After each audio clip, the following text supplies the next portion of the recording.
Hi there, my name is Anna Marr and I am the producer, writer, and lead actor of Walking Through Peanut Butter. Walking Through Peanut Butter is about a stubborn, overachieving new college grad who is diving headfirst into the comedy world of the city that never sleeps, aka the perfect place to adapt to her newly diagnosed narcolepsy. Now, I myself am an actor, writer, and comedian who does live with narcolepsy. I am originally from Ohio, now in LA, but spent a lot of time in the comedy world in New York City.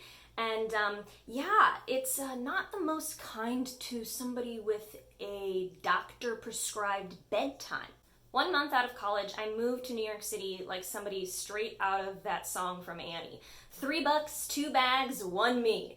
But what I didn't realize was that I was carrying an extra bag, and that was the bag of chronic illness, because I had just been diagnosed with narcolepsy. Now, opposed to how it's portrayed in the media, which is somebody falling asleep mid-sentence in the middle of a museum or in their bowl of spaghetti at a restaurant, narcolepsy is actually a serious, chronic, autoimmune, rare neurological disorder, and often, for some people, an invisible disability. Now, on any given day, a person with narcolepsy feels like you would if you hadn't slept in 48 to 72 hours. So it's a little bit more than frustrating when Hollywood continues to misuse and misrepresent narcolepsy as some sort of amusing punchline, when in reality, it's actually a lot funnier. For example, one symptom that I think is very strange and interesting is called cataplexy. And cataplexy is sudden muscle weakness triggered by a strong emotion. My trigger as a comedian with narcolepsy? Laughter.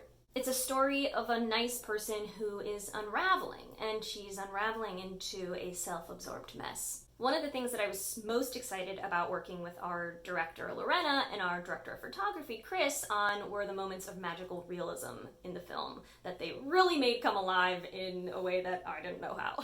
For people with narcolepsy, the boundary between wakefulness and sleep is often blurred. I often have a hard time knowing what's real and what's not.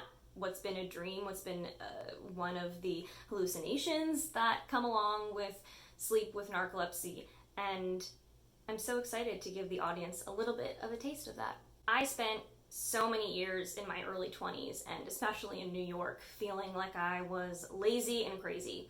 And what I hope is that this 9-minute comedy can take the edge off of that for somebody else. So enjoy the dog poop and cake boss shop jokes. And thank you so much for watching.